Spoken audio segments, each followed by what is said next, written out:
How we doing, folks? Your host Moose here on the Pitt Panthers Football Network as we welcome you to our Season 7, Week 12 around the NCAA recap show. Your Pitt Panthers, of course, beating North Carolina on Senior Day 30-13, but we did have an injury that we'll have to touch on here in just a little bit. But to wrap up the game, early on, the Panthers took a big lead, 20-7 into halftime, and then they just kind of put it in cruise control the rest of the way. The defense played very, very well.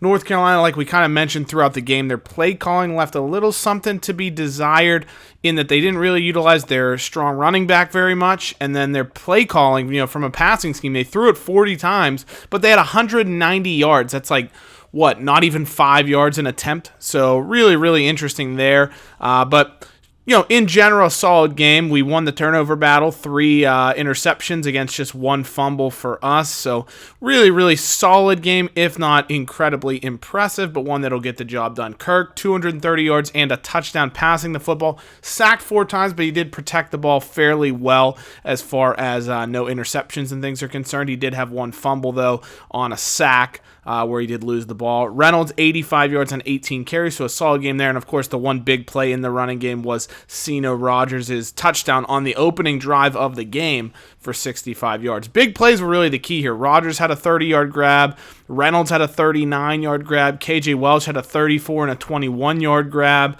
We already talked about Rogers' 65-yard rushing gain as well. So big plays were really key in this one. We didn't really have a ton of sustained offense, as you can see by the fact that we only had 30 points, but we really were able to show off and make the big plays when we needed to. Defensively, Jordan Murphy Jr. stepped up in some increased playing time. He led the team with 11 tackles.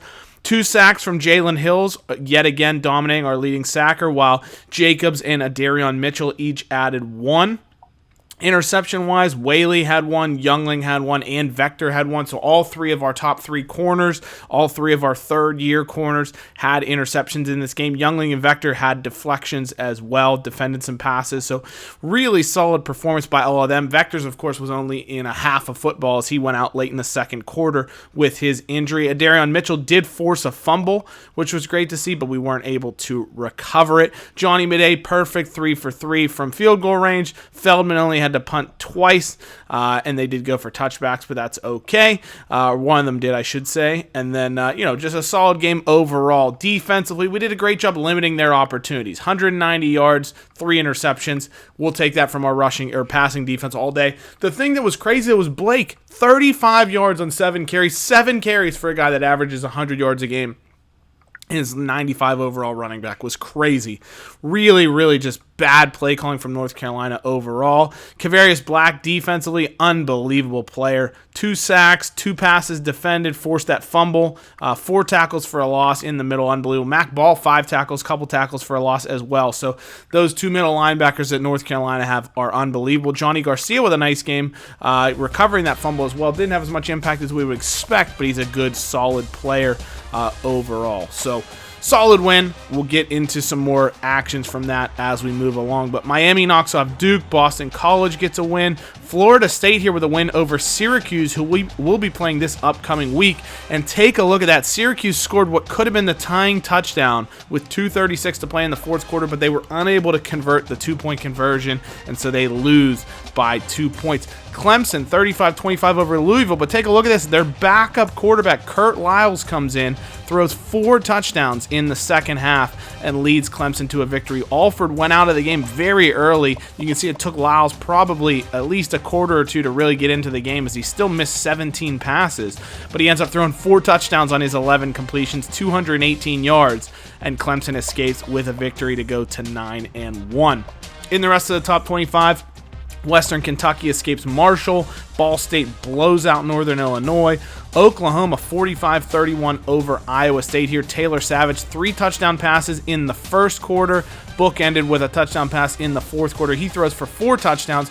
Michael Robinson contributes 3 for the Cyclones, and Iowa State falls to the defending national champion Sooners, who go to 9-1 and try and keep themselves in the college football playoff picture. But huge game overall for Taylor Savage. LSU blows out Army after they missed the letdown spot after beating Alabama last week. Penn State started slow but ends up beating Michigan State. Maryland upsets number 17 Indiana 21-9. There's a big win for the Terrapins to try and stay bowl eligible. Cal beats Colorado in a blowout fashion. Then Air Force here, ignore the line score. Air Force wins 17-14 over Notre Dame. 17 unanswered points for the Falcons to get that win. Ohio State beats Illinois. South Carolina 33-17 in a ranked matchup over Florida. Michigan escapes Northwestern 34-28. Louisiana escapes upset alert versus Georgia State, although Georgia State was 7-2 coming into the game, so really not that much of an upset, but Louisiana does win anyways. Washington blows out Utah 34-0, and this one, Oklahoma State, the Cowboys wrangle the Longhorns. Double overtime is what it took here. Texas with a late touchdown run to force overtime. They did convert a two-pointer as well to force that, and then trading field goals before Oklahoma State wins it and then gets a stop on defense. Byrne Horton for the Cowboys, 151 yards and a pair of touchdowns for Oklahoma State. Javante Perry, 207 passing, 2 touchdowns, 112 rushing, and a touchdown for the young quarterback. Stanford, 34-7 blowout of 7-2 number 13 USC. 2 pick sixes for the Cardinal. They jumped out to a 28-0 lead, and there was no coming back from that huge win there for Stanford. Go to 4-6 and try and stay bowl eligible as it stands. Cincinnati 45-17.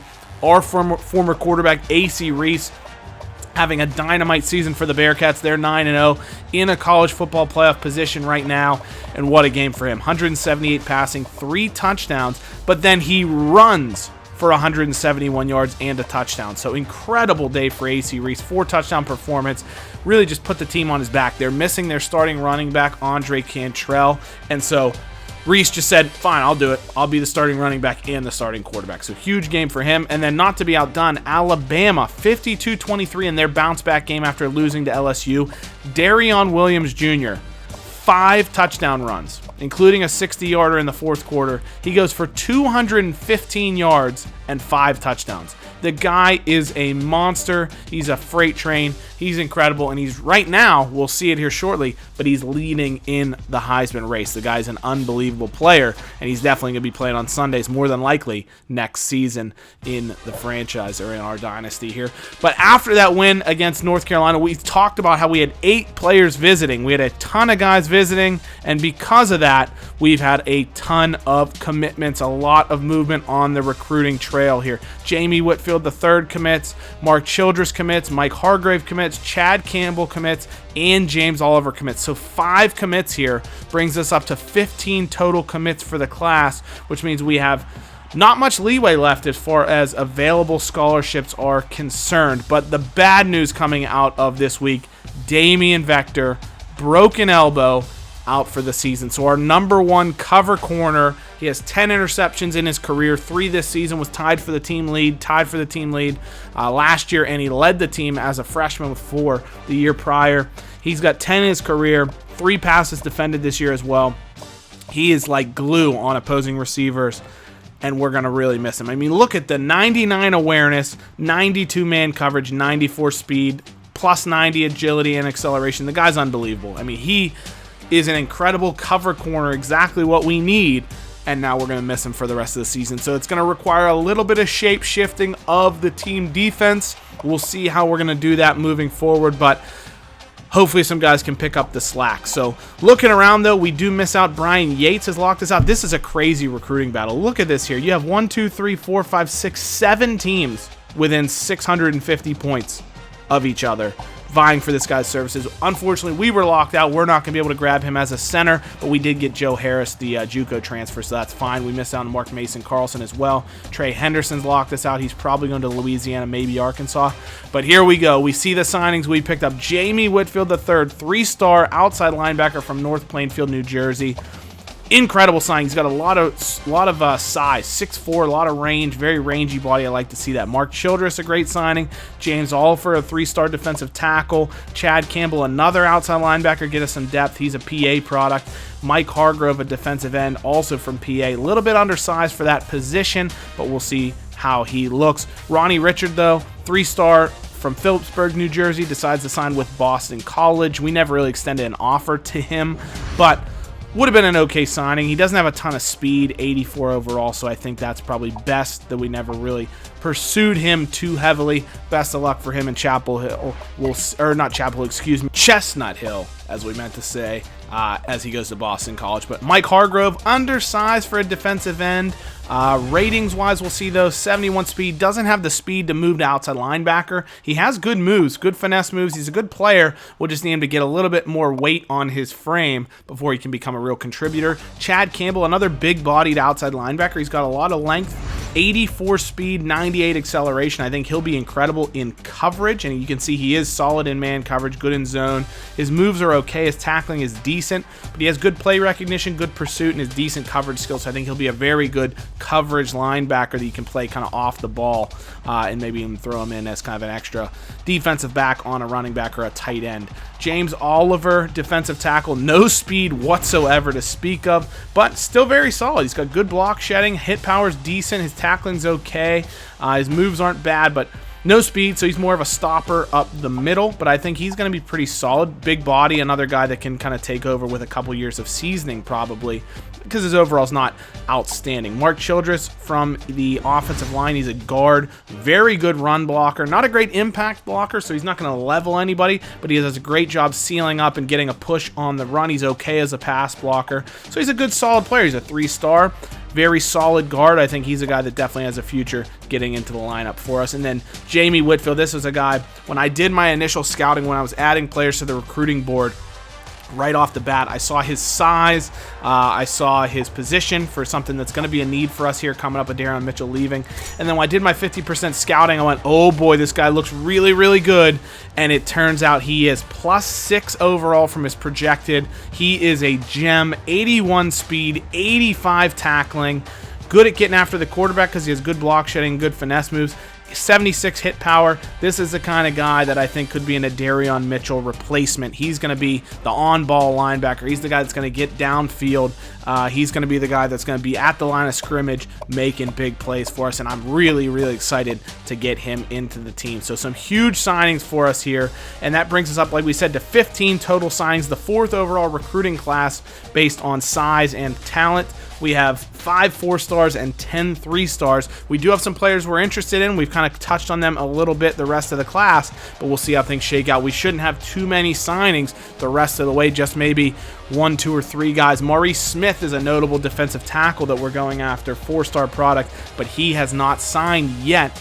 We're in a heated battle for him with Penn State and a couple of other schools. We'll see how that shakes out. He'd be who we'd like to sign, but we'll see how things go. Kurt Lyles, redshirt freshman for Clemson, we saw, ends up winning ACC Player of the Week for his performance, so great job for him to be able to get that accolade and have a great game there for the Tigers. Kind of saves their playoff hopes if they'd have dropped that contest to Louisville. But Darion Williams, top of the Heisman race as it stands right now. He's over 1,400 yards on the ground, 16 touchdowns, plus he has 3 touchdowns receiving as well. This guy's an absolute monster for Alabama, and he would be a worthy recipient, I have to say. But you got Marquez Gordon behind him as well, Justin Martin, who's got a ton of yards for undefeated Ball State, Robert Fry for Cal, and then Kelakolio for LSU, the quarterback as well. Another guy to watch out for. I think Taylor Savage is just lurking right outside of the top 5. So if a quarterback's going to swoop in and win it, I think it's Kelakolio or Taylor Savage.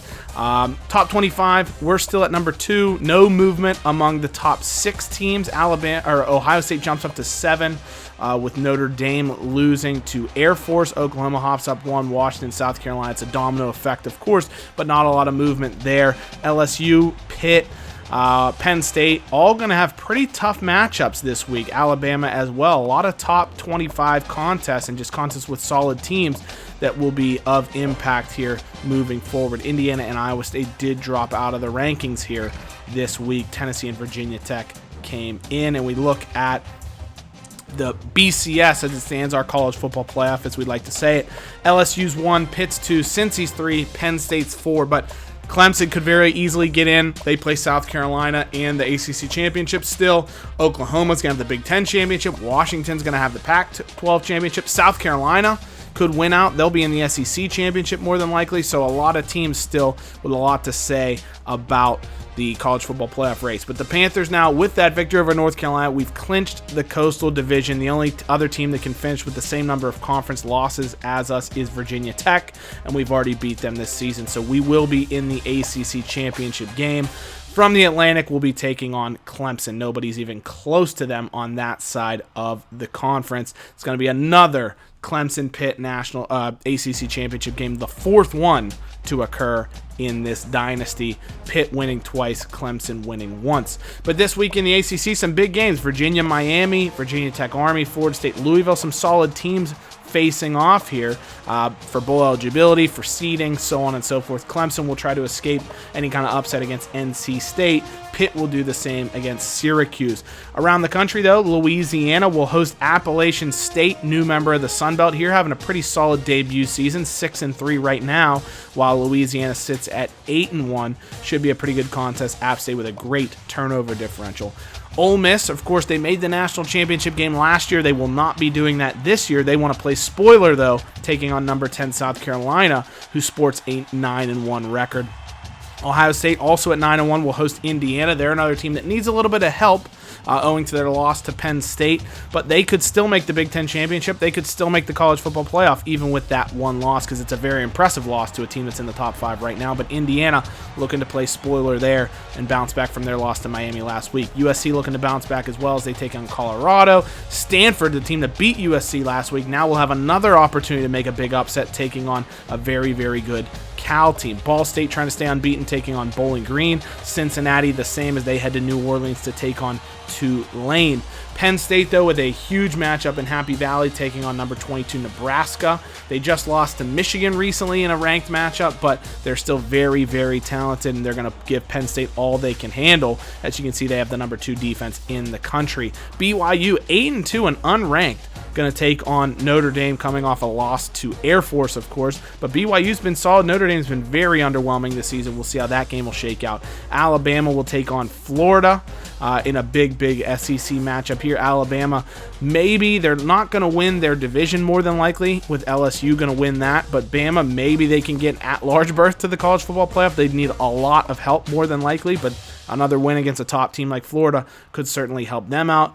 LSU will host Texas A&M, trying to play spoiler here, but the Tigers are unbelievable. Their defense is so good. Their offense is so good. You'd expect them to win every game they're going to play.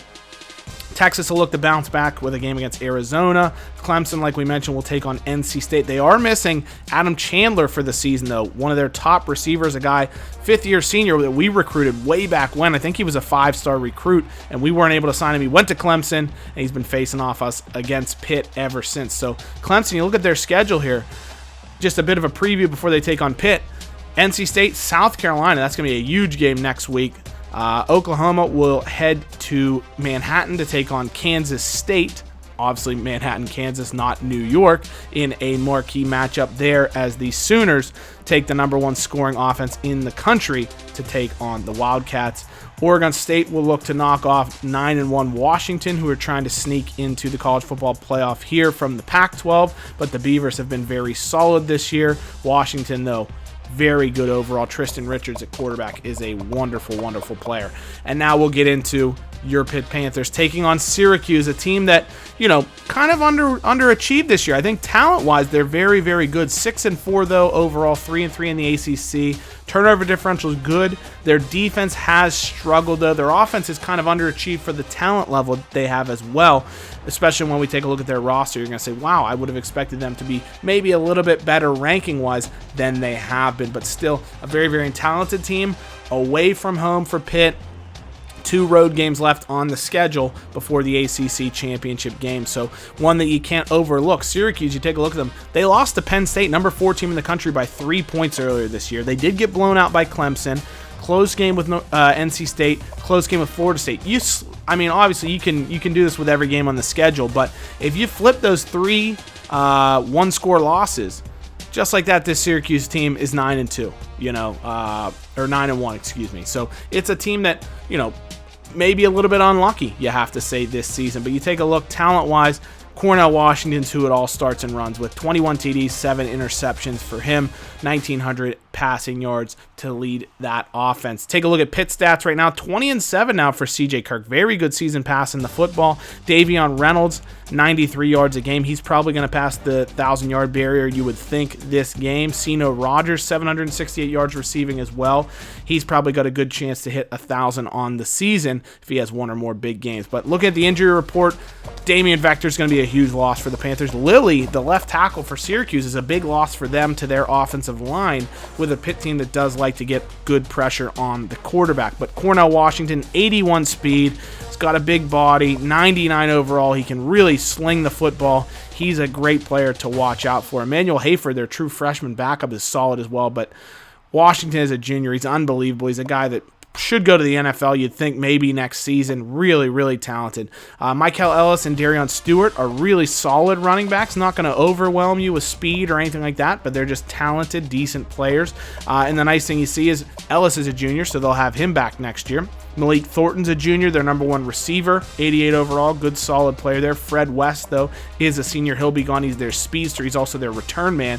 Michael Bowling, true freshman receiver, the younger brother of former Syracuse standout running back Quentin Bowling, who's actually on the Steelers practice squad now in our franchise. So a little bit of intrigue there as he suits up for his brother's alma mater. Really good player, though, from a true freshman perspective. But they don't overwhelm you with speed. They do have a good tight end, J.P. Howard. But again, they're solid. Their offense is decent, but I think maybe you get a little bit overzealous and think they're going to be better than they are just because of Cornell Washington at quarterback, because he is so talented. But they're decent. Their line's okay. Of course, missing their left tackle is going to be a big miss, but they're 80 pluses kind of across the board on the offensive line. Lonnie Griffin's there at right guard. And then they do at least, have Ian Greer at right tackle, but left tackle is going to be a weak spot at this point. Expect Mac McAlevey to try and take advantage of that. Jordy Andrews is a solid left end contributor. Right end Marvin Hudson having a really good season as well, and he's 89 overall at right end.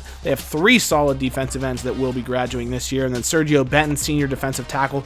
Not good for their defensive line. They're going to lose pretty much their entire defensive line. They're losing Clifton Merrick, the outside linebacker, at defense. So the fact that their defense has underachieved this much with this many seniors on it is not a good sign for the Syracuse of 2023. But 2022 Syracuse, they got a couple good players. Mykelti Roberson at outside linebacker is a good, solid young guy. Ronte Bell, the senior cornerback, is unbelievable. He's going to be in the NFL draft this year. But then they're very young behind that. Austin Gillette is a really nice player, good speed. He's an impact player already, despite only being 79 overall. Gonzalez is decent as well. Steven Gonzalez is a good corner. But again, they're young. They're losing a lot of their senior leaders. Corey Humphrey's going to be gone this season. So I don't think Syracuse, I think this was their year to try and go big. They weren't able to do it. A couple of close losses, and they could have turned into a really, really promising year. I think next year could be a down year for Syracuse, but with this game this week against the Panthers, they're looking to send some of these guys out on a high note with a huge upset. So they're going to be heavily motivated. The Panthers are going to have to watch out for that. So as always, guys, thank you so much for watching. It's been so much fun here in Season 7 of our Dynasty with Pitt. Let me know in the comments what you think is going to happen in the Pitt-Syracuse matchup, and we'll see you very soon for that. As always, guys, take care. Hail to Pitt. We'll see you soon. Bye-bye.